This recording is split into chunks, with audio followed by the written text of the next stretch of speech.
Hello. Ito mo lang. Hello. Hello. Hello.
inyong panahon. Sa Ebanghelyo, ipakikita ni Jesus sa isang kwento kung paano nagkakautang na loob ang tao sa Diyos. Sa kabila ng lahat, pinatawad niya tayong lubos. Ito rin ang inaasahang pagpapatawad na dapat natin ibinibigay sa ating kapwa. Isinasabuhay ba natin ang mensaheng ito? Sa pagsisimula ko ng ating misa ng sinayutan,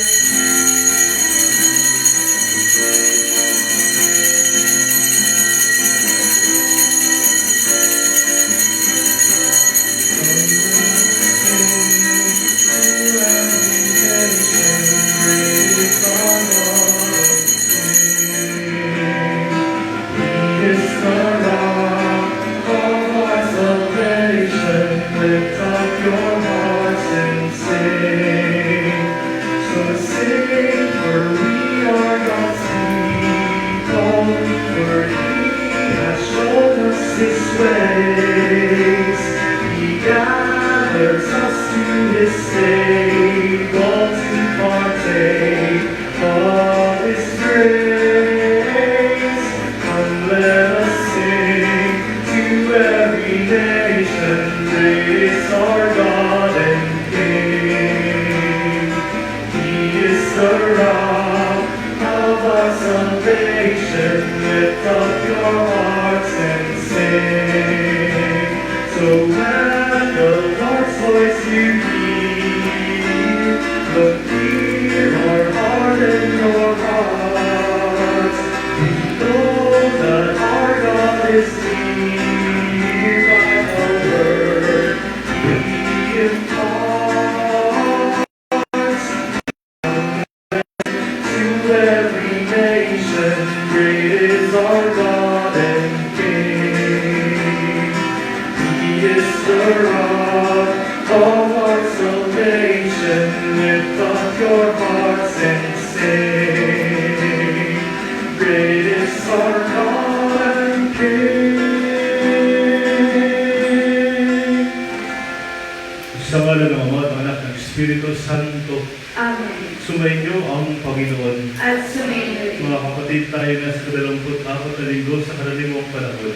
At isama natin sa misang itong pasalamat at intensyon ni na Emilia Domingo at kanyang pamilya, Zeli Gallardo at kanyang pamilya, Ignacio, Dixon, Hara at Brinas family. Ang pasalamat sa biyaya ng buhay ni Maria Catrina Faith Beo, Kyle Concepcion, Siglay Aspiras, at sa mabisang pagaling ni Julius Orpilla. Panalangin natin ang kapayapaan ng kaluluwa ng Maria Estrella Arboladora, Marido Paulo, Loretta Sumili, Raul Brua, Father Chito Vicente, Gloria Anselta, Mercedes Dolocan, Florida Kinukoy, Erwin J. Byron, Feliciano Palomo,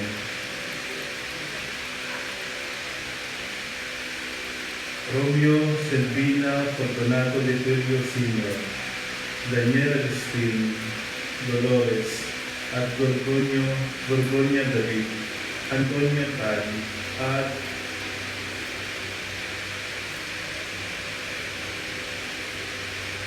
Egnopleo Tolentino.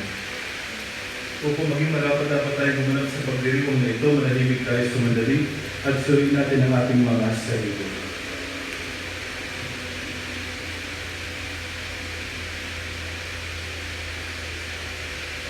Sabay-sabay tayo, inaamin ito sa makapangyarihan ng Diyos at sa inyo mga kapatid, na lubha ang nagkasala sa isip, sa salita at sa gawa, at sa aking pagkukulang.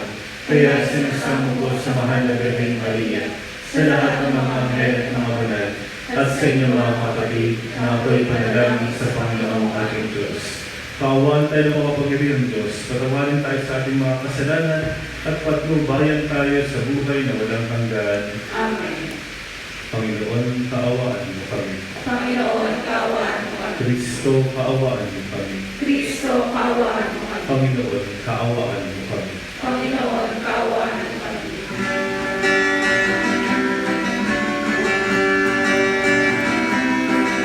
Lord, isa mo sa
Ama naming makapangyarihan, ikaw ang lumikha at tagapamahala ng tanang uligiran. Tunghel mo kami upang ang iyong awa ay aming maranasan at ipagkalumong ikaw ay aming wagas na mapaglingkuran sa pamagitan ni Kristo kasama ng Espiritu Santo magpasawalang hanggan. Amen. Magsiupo po ang lahat at makinig sa pagpapahayag ng salita ng Diyos. Sa unang pagbasa, itinutuloy ni Sira na dapat magpatawad ang bayang Israel upang patawarin ito ng Diyos. Patawarin mo ang iyong kapwa sa kanyang pagkukulang at kaakibat ng pagdalangin sa kanya, patatawarin ka rin ng may kapal.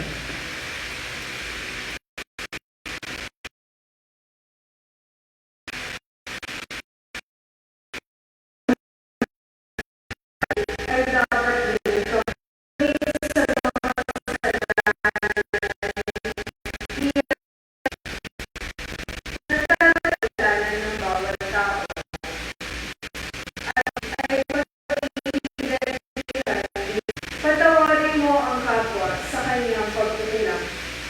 At pag ikaw ay dumalangin sa Diyos, patatawarin ka rin naman. Ang nagtatanim ng galit laban sa kapwa, pag tumawag sa Panginoon, walang kakamtang awa. Kung hindi ka nahahabag sa iyong kapwa, paano mo hihingi ng tawad ang iyong kasalanan?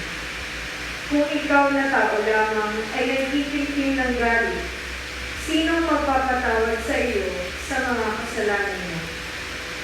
Alalahanin mo ang iyong wakas at pawiin mo ang iyong galit. Isipin mo ang kamatayan at sundin mo ang kautusan. Dili-dilihin mo ang kautusan at huwag kang magalit sa kapwa. Alalahanin mo ang tipan ng kataas-taasan at matuto kang magpatawad. Ang salita ng Diyos. Salamat sa Diyos. Sarmong tugunan. Ang ating mahapaging Diyos ay nagmamagandang loob. Ang ating mahapaging Diyos ay nagmamagandang loob.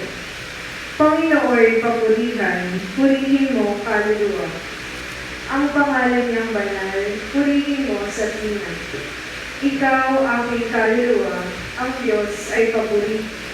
At huwag mong lilimutin niya o kanyang kabutihan. Ang ating mahabaging Diyos ay nagmamagandang loob. Ang lahat kong kasalanay, siya mapatawad. At anumang aking sakit, ginagamot niyang lahat. Sa bingit ng kamatayan, ako ay nililigtas. At pinagpapala ko sa pag-ibig niya habang. Ang ating mahabaging Diyos ay nagmamagandang loob. Banayad na kung magalit, hindi siya nagtatanim. Yung taglay niyang galit, hindi niya pinitigil. Kung siya ay magparusa, di katumbas ng pagsuway. Di na tayo sinisingil sa nagawang kasalanan. Ang ating mahabaging Diyos ay nagmamagandang loob. Ang agwat ng lupa't langit, sukatin may hindi kaya. Gayon ang pag-ibig ng Diyos sa may takot sa Kanya. Ang silangan at kanluran kung gaano ang distansya. Gayon-gayon ang pagtingin sa sinamang nagkasala. Ang ating mahabaging Diyos ay nagmamagandang loob. Sa ating ikalawang pagbasa, ipinaalala sa atin ni San Pablo na si Jesus ang tamang Panginoon. Walang nabubuhay o namamatay para sa sarili. Kapwa likod tayo ng isang Panginoon, kung kaya hindi dapat tayo maging mapanghusga sa ating kapwa. Pagbasa mula sa sulat ni Apostol San Pablo sa mga taga-Roma. Mga kapatid, walang sinuman sa atin ang nabubuhay o namamatay sa kanyang sarili lamang. Kung tayo'y nabubuhay tayo para sa Panginoon. At kung tayo'y namamatay tayo para sa Panginoon. Kaya nga, sa mabuhay o sa mamatay, tayo ay sa Panginoon. Sapagkat si Kristo ay namatay at muling nabuhay upang maging Panginoon ng mga patay at mga buhay. ang salita ng Diyos. Salamat sa Diyos. Maski tayo kumain.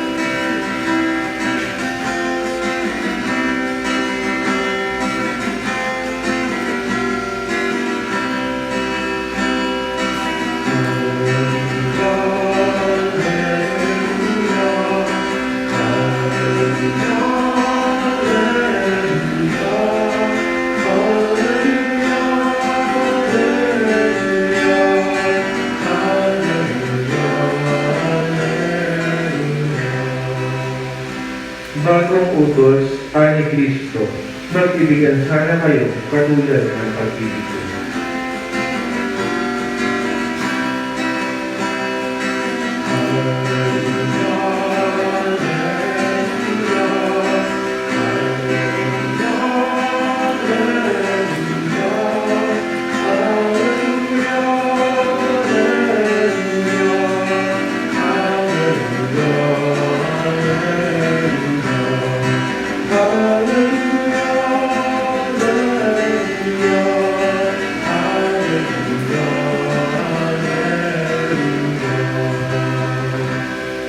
Sumainyo ang Panginoon. Amen. Ang mabuting balita ng Panginoon ayon kay San Mateo. Papuri sa iyo, Panginoon. Noong panahon yan, lumapit si Pedro kay Jesus at nagtanong sa kanya, Panginoon, makailan kong patatawarin ang aking kapatid na paulit-ulit na nagkakasala sa akin?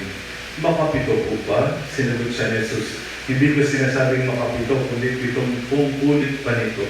Sapagkat ang paghahari ng Diyos ay katulad nito. Ipinasya ng isang hari na pagbayarin ng kanyang mga lingkod na may utang sa kanya. Unang dinala sa kanya ang may utang ng 10 milyong piso. Dahil sa siya'y walang bayad, iniutos ng hari na pagbili siya ang kanyang asawa, mga anak at lahat ng ari-arian upang makabayad. Naliklubod ang taong ito sa harapan ng hari at nagmakaawa. Bigyan pa ninyo ako ng panahon at babayaran ko sa inyo ang lahat. Naawa sa kanya ang hari, kaya ipinatawad ang kanyang mga utang at pinayaan siya. Ngunit pag-alis niya roon, ay nakatagpo niya ang isa sa kanyang kapwa lingkod na may utang na 500 piso sa kanya. Sinunggaban niya ito at sinakal. Sabay wika, magbayad ka sa utang mo. Naglumuhod iyon at nagmakaawa sa kanya. Bigyan mo pa ako ng panahon at babayaran kita. Ngunit hindi siya pumayag. Sa halip, ipinagalunggo niya ang kanyang kapwa lingkod hanggang sa ito'y makabayad. Nang makita ng kanyang mga kapwa lingkod ang nangyari, sila'y labis na nagdamdam. Pumunta sila sa hari at sinumbong ang nangyari. Kaya ipinatawag siya ng hari. Ikaw na napakasama mo, sabi niya. Pinatawag kita sa utang mo sapagkat nagmakaawa ka sa akin. Nahabag ako sa iyo. Hindi ba dapat ka rin mahabag sa kapwa mo? At sa galit ng hari siya'y pinabilanggo hanggang sa mabayaran niya ang kanyang mga utang. Gayun din ang gagawin sa inyo ng aking amang nasa langit kung hindi niyo patatawarin ang inyong kapatid.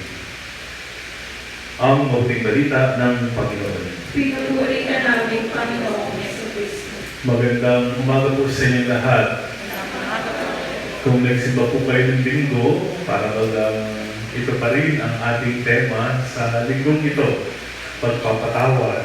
Marahil ini-extend sa atin ng mabuti ang temang ito dahil siguro matigas ang ulo natin. Masyado tayong maligo, ma-pride, ano pa ba? Medyo tatamad-tamad, magpatawad, ano pa ba? Madamot, no? Hindi tayo nagbibigay. Hindi pa tayo bumibigay. Father, masyadong masakit siguro, Probably, masyadong masakit. At di ba ang resulta? Di ba, para magaguli, lalong nalalim at lalalim yan. Lahat ng gagawin actually, nung nagkasala sa'yo, i-interpret mo yan ng mali. Tama ba? Tama, no? Di ba kahit nabibigyan ka ng gatas sa umaga, baka may lason yan.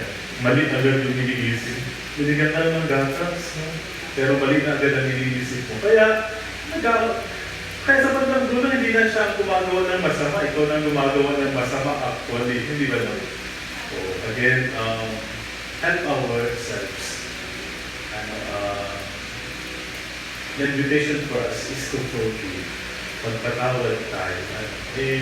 Yung gulong ng proseso natin mahal tayo ng Diyos, nagkakasala tayo, pinapatawad tayo ng Diyos, mamahalin ulit tayo, magkakasala tayo, patatawa. Di ba, naisip niyo ba po? Pero patuloy tayo minamahal at pinapatawad ng Diyos. Pero kung magpatawad tayo, parang napakadamot natin kung bagahin. Ang hilig natin tumawal, pero kung tayo nagtitinda, ayaw natin magpatawad. Gusto natin kumita ng malaki. Hindi ba? Oo. Kaya ulit, marahil, kung medyo nahihirapan kayo ng magpatawad, sana maalala niyo ang kwento ni John Paul II. Nung dumalo siya sa Pilipinas, binaril yata siya, no? Tapos medyo muntik na siyang mamatay. Nahuli yung gustong pumatay sa kanya at nabilanggo nga. Nung magaling na si John Paul II, ang una niyang pinuntahan ay yung nagtangkang pumatay sa kanya at niyakap niya agad at pinatawa. Of course, it's not easy. Hindi ko sinasabi, madali lang yung kwentong yun. O mas recent, yung sabi ko sa inyo last week, di ba? Si Cherry Practicache, di ba? Kung paano pinatay ang kanyang nanay, and yet, nagpatawad pa rin ang babaeng ito. Ano? Sila yun, Father, iba ako. Totoo naman siguro. Iba ako, Father. Minahal ko ng mabuti. And yet, ito pa ang ginanti sa akin. Mga ganun natin, medyo drama sa umpisa. Given, pag minsan, ganyan talaga. Hindi ko sinasabing maalis agad yung galit. Normal lamang yun. Pero kung halimbawa, 5 taon na, 10 taon, medyo mag-isip-isip naman tayo. Parang binabaon natin ng mabuti yun. Pero try natin kalimutan, pero lalong namumunga yun at lalong tayo ang nasasaktan. Huli, siguro ang panawagan sa atin, maisip natin ng mabuti na ang pagpapatawad ay isang grasya. Pag hindi natin kaya, let us continue to pray. Let us continue to ask that grace. Remember the Our Father? Doon sa bandang, forgive us our sins as we forgive those who sin against us. Please stop there. At that point na binanggit mo yun. And then, we try to ponder and reflect on what is the meaning of that. Lagi tayo nagsasabi ng Ama namin. Hindi natin medyo naririnig yung sinasabi natin mismo. Sana matuto tayong magpatawad. Sa akin lang ito, yung mga susunod kong sasabihin ay reflection ko lang po. Hindi ko alam kung official itong turo ng simbahan. Sa ating pagdidilay, kung sakasakaling makarating tayo ng langit, para saan ang pagpapatawad kung wala nang pagkakamali sa langit, kumbaga, baka magkakamali pa rin tayo sa langit kung sakasakali, and yet, you already know how to forgive each other. You know what I mean? Anong gusto nyo sabihin ko ngayon? Na ang pagpapatawad, i-practice natin sa lupa upang madala natin sa langit. Kung hindi mo yan na-practice ng mabuti sa lupa, anong gagawin mo sa langit? O wala kang pwesto doon. Saan ka ngayon?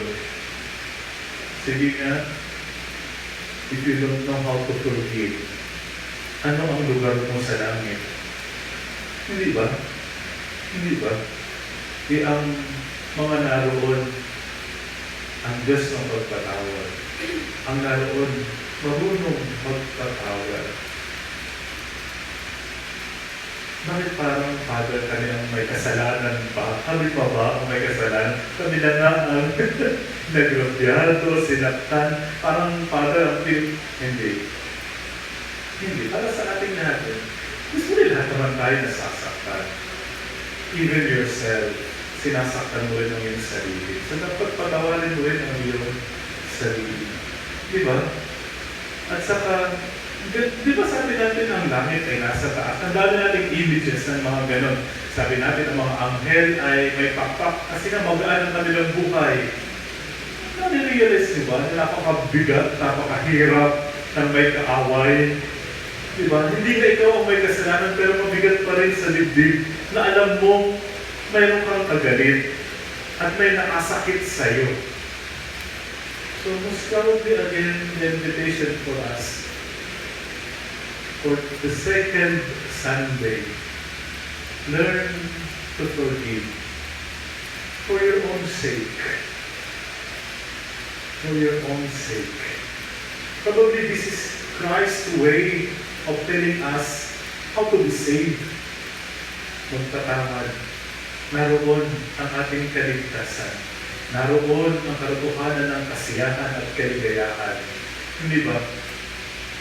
Pag nakasalubong mo yung anak mong nakaaway mo lang kaninang umaga, sigurado mo, liliko ka. Hindi ba? Naman yun na ba yun? Ang kapitbahay mong alam mong pinagtitismisan ka, narinig mo talaga, no?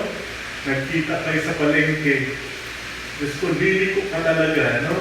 Kung kaya sa Walter Mart, haatras ka ng kabilang ganyan, tapos kunwari meron kang gagawin muna. Tama ba?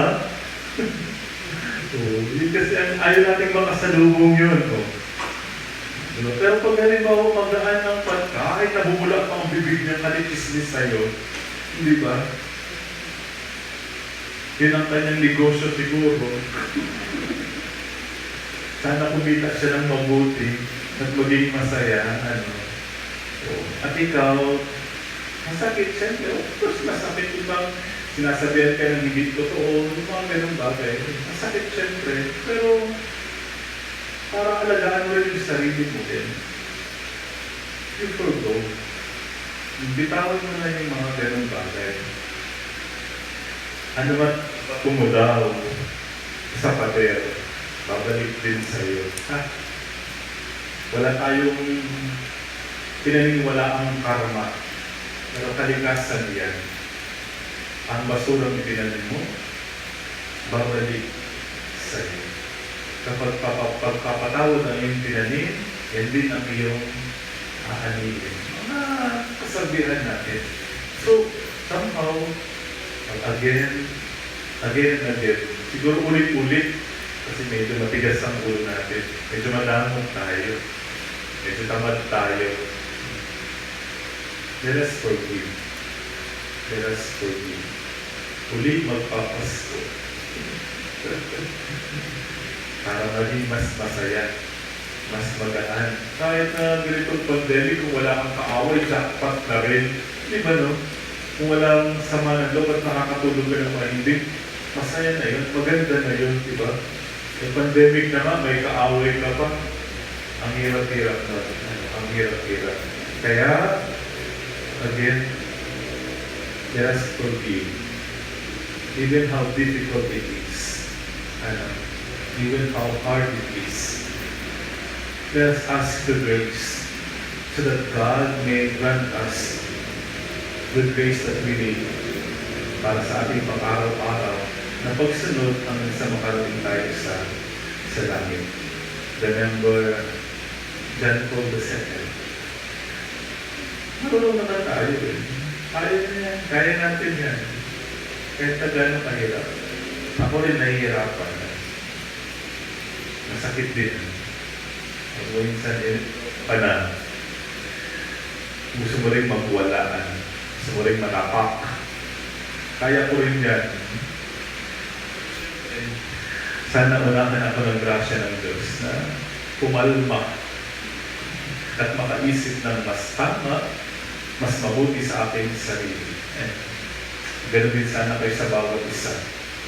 Lalo na yung mga mahal ay, kasi minsan mas masakit yung mga mahal mo sa buhay ang nananakit. Di ba? At minsan yun ang ilang taong hindi pag-uusap. Ilang taon na hindi pagkwan daw ang suggestion ng aking counselor kapag magkakaaway sa bahay. Kausapin mo lang ng kausapin din. Kausapin niyo ang isa't isa pa rin. Kahit galit ka, kausapin mo pa rin. Hindi naman pasigaw. At saka kumain pa rin kayo together. Kahit na walang lasa yung pagkain, eventually din, uhupa din lahat ng pan. Di ba? Pag medyo mataas na yung emosyon, bababa din. Pero do not sacrifice yung pag nag-usap. Kahit na medyo pandang civil, kumbaga, mag-usap pa rin kayo. Huwag niyong bibitawan ang communication. Kasi pag sinimulan yun, lalong lalala ang mga bagay-bagay. I'll tell you, lalong masisira ang relasyon. Tapos ingatan nyo rin, syempre, na huwag na kayo magkasakitan pa. Kung valid naman yung nangyari, sige na. Nangyari na ang nangyari. Pero if you still love somehow, and if you still have a care to the relationship, continue the communication. Kumain pa rin ng sabay. Pag ayaw ka talagang patawarin, sabi ko doon sa mag-asawa, patayin mo yung pinsok ninyo. Patayin mo yung pinsok ninyo. Yung masaya kayo parehas sa matutuwa sa kanta niya. Baka kung siya kasakay, na patawarin ka at saka pagpasensya ka. Again, let us forgive each other for our own sake, for our relationship. Kahit kailan, I'll tell you, kahit kailan, hindi ibibigay ng simbahan na umuo para sa parusang kamatayan.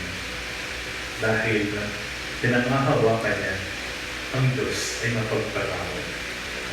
Kahit gaano kabigat ang kasalanan, anak pa rin yan ng Diyos. At bahala ang Diyos dyan.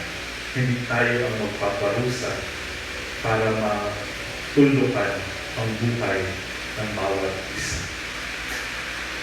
May God bless us. Amen. Sumasampalataya ako sa Diyos na mga makapangyarihan sa lahat na may gawa ng langit at lupa. Sumasampalataya ako kay Yesu Cristo, isang anak ng Diyos, Panginoon nating lahat. Nagkatawang tao siya ng Espiritu Santo. Pinanganak ni Santa Maria Virgen. Pinagpakasakit ni Poncio Pilato. Ipinako sa krus sa matay nilibing. Tinawag sa kinaroonan ng mga yumahan. Nang may katong araw ng buhay na paguli. Umakyat sa langit. Nalugdok sa kanan ng Diyos sa mga makapangyarihan sa lahat. Doon at mumula pa rito at tuutong sa nabubuhay ng mamatay na tao.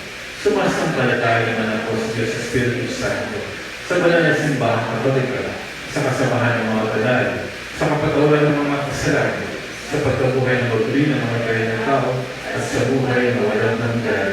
Amen.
Para sa bawat Kristiyanong pamilya, maging daluyan nawa sila ng kapatawarang nagmumula lamang kay Kristo, kami dumadalangin.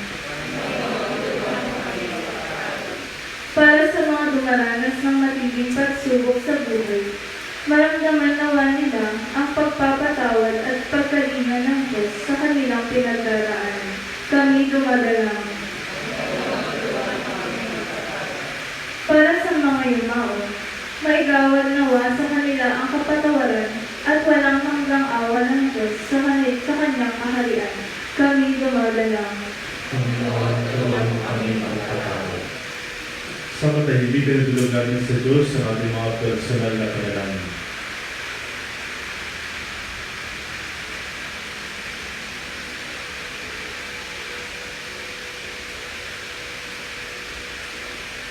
Ama namin, turuan mo kaming magpatawad. Bigyan mo kami ng sapat na biyaya at kinakailangan namin sa araw-araw.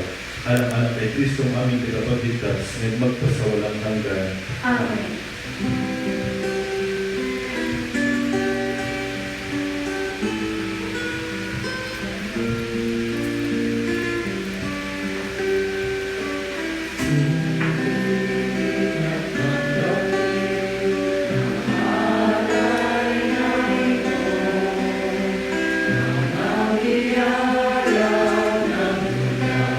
Magsimula.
Manalangin kayo mga kapatid, ang kapaghahay natin ay kalugdan ng Diyos namang makapangyarihan. Tanggapin nawa ng Panginoon itong pagkahain sa iyong mga kamay, sa kapulihan niya at karangalan sa ating kapakinabangan at sa buong sambayanan ng ganun.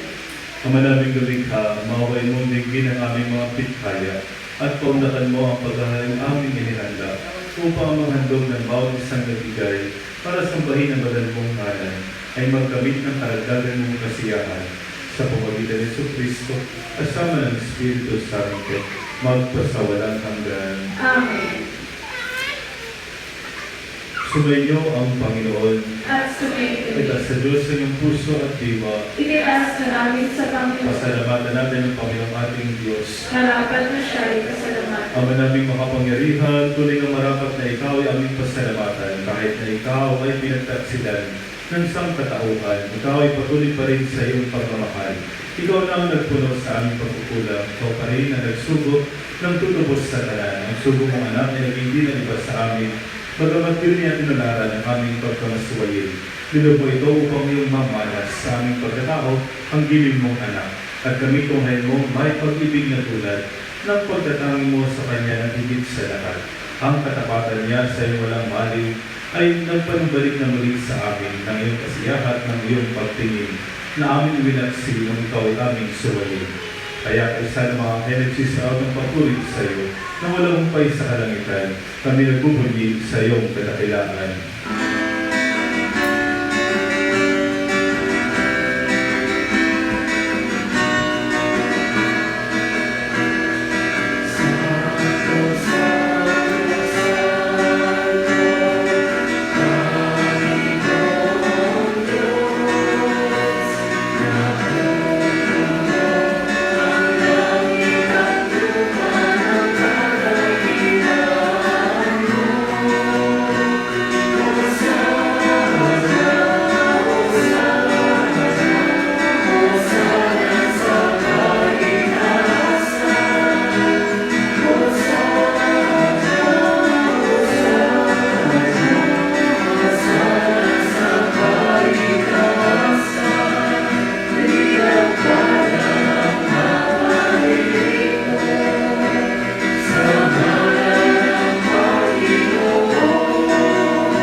Ama naming banal, ikaw ang bukalang ka ng kabanalapit sa pamagitan ng Espiritu, may banal na mga kaloob na ito upang para sa aming maging katawan at dugo ng aming Panginoong Jesucristo.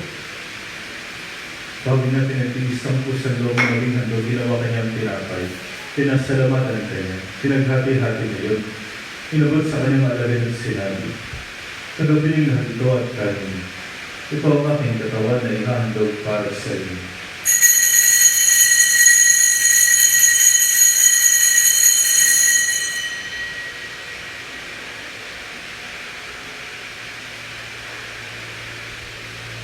Gayun din naman ang matapos ang hapunan, ginawa kanya ang kalis. Hindi kanyang pinasalamatan. Inabot niya ang kalis sa kanyang malagyan at sinabi, "Tanggapin niyo lahat ito at inumin. Ito ang kalis ng aking dugo, ng bago at walang hanggang tipan. Ang aking dugo ibubuhos para sa inyo at para sa lahat. Sa ikapagpapatawad ng mga kasalanan, gawin ninyo ito sa pag-alaala sa akin."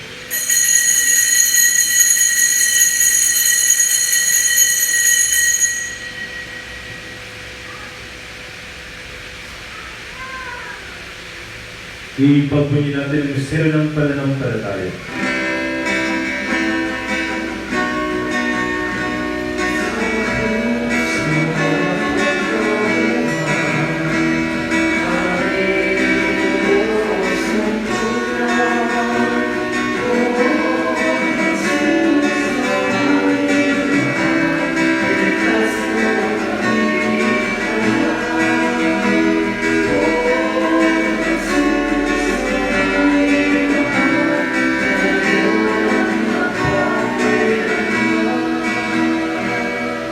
Ang mga ginagawa namin ngayong pag-aaral sa pagkamatay tuloy pagkabuhay ng anak ay tinali namin sa iyo ang tinapon na nagbibigay buhay at kalis na nagkakaroon ng kaligtasan.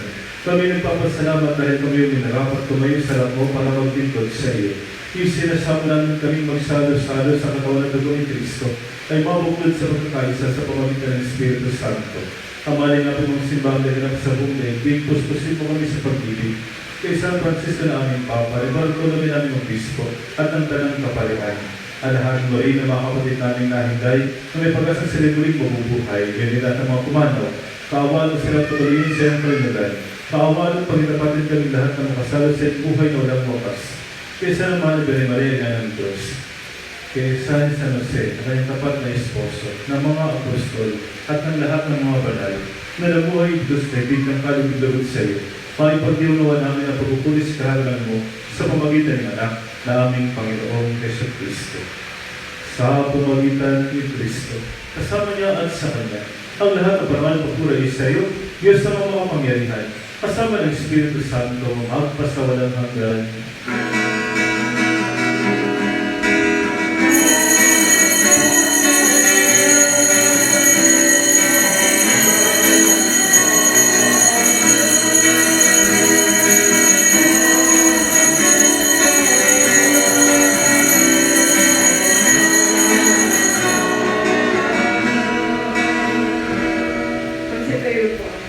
Bilang magkakapatid sa Diyos naman natin na sa langit, tumawag tayo sa Kanya.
Hinihiling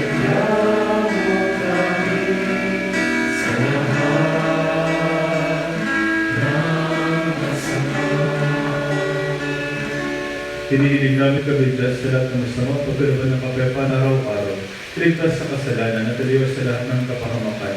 Samantalang aming pinananalikan at ilang araw ng pagpapahayag ng tagapagligtas naming si Jesu Cristo.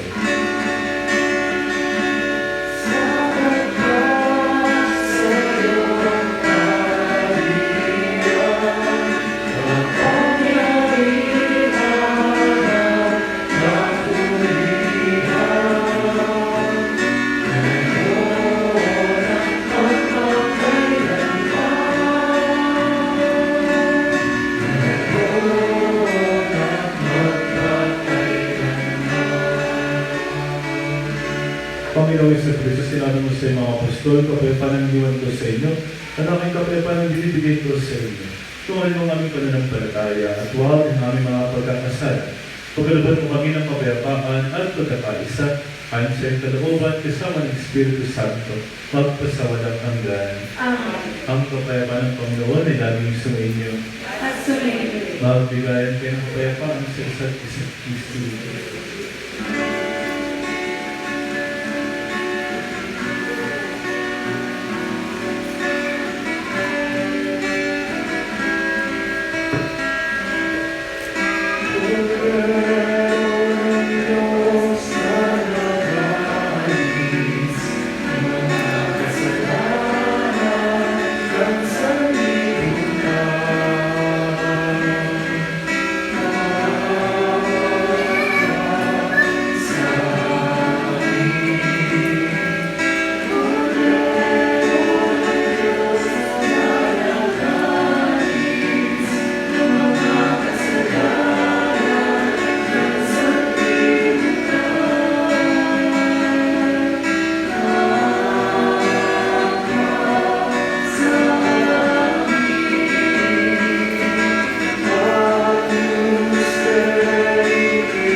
Narito si Jesus, ang kordero ng Diyos, na nag-alis sa mga kasalanan ng sanlibutan. Mapalad tayong inanyahan sa kanyang banal na piling. Panginoon, hindi ako karapat-dapat na magpatuloy sa iyo. Ngunit sa isang salita mo lamang ay gagaling na ako.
may we them back to you.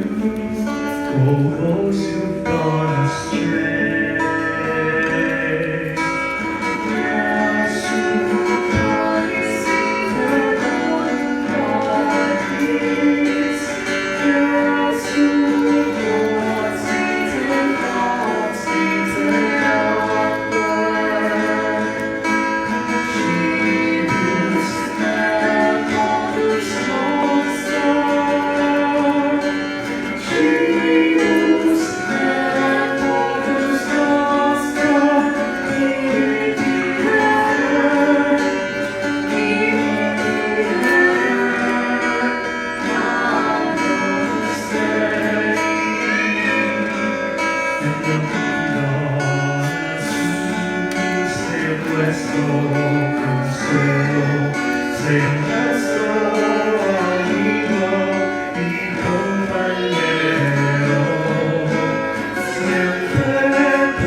Magsilod po.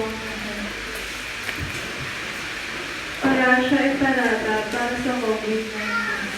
Makapangyarihan at mapagmahal na Ama, nagsusumamo kami sa iyo upang bibigyan ng iyong patnubay laban sa COVID-19 na nagpapahirap sa marami at tumitila ng mga buhay.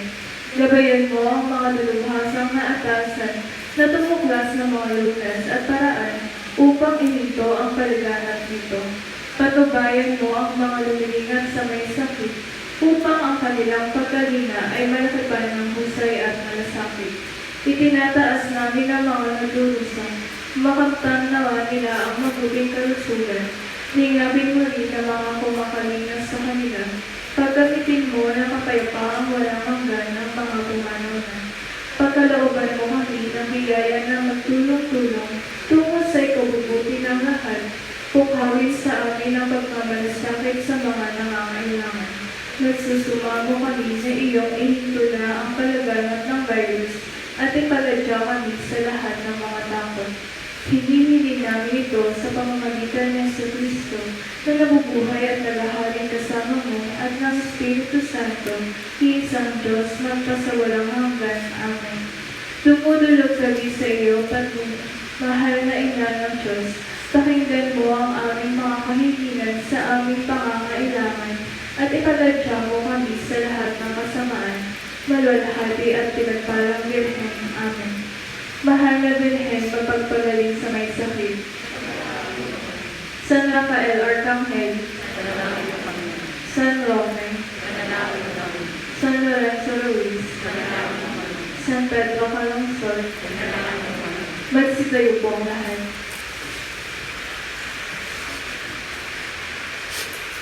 Manalangin na tayo.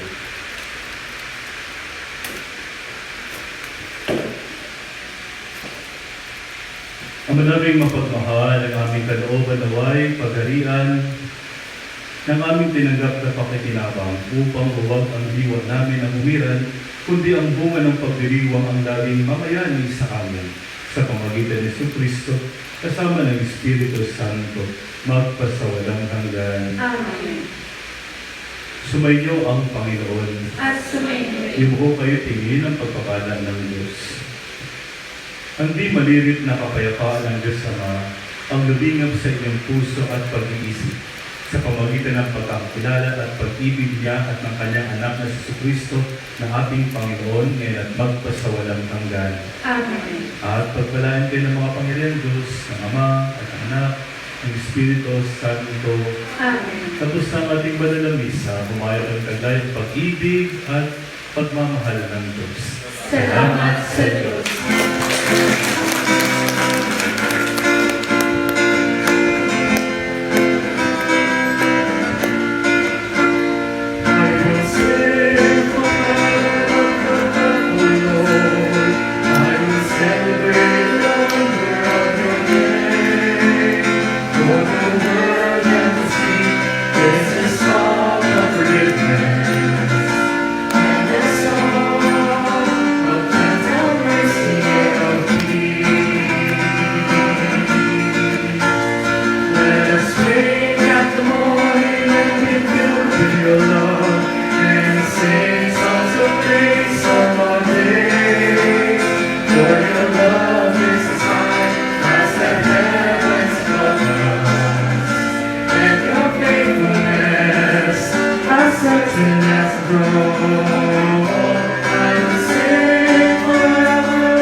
Blessed Sunday to all. Happy birthday. Happy birthday.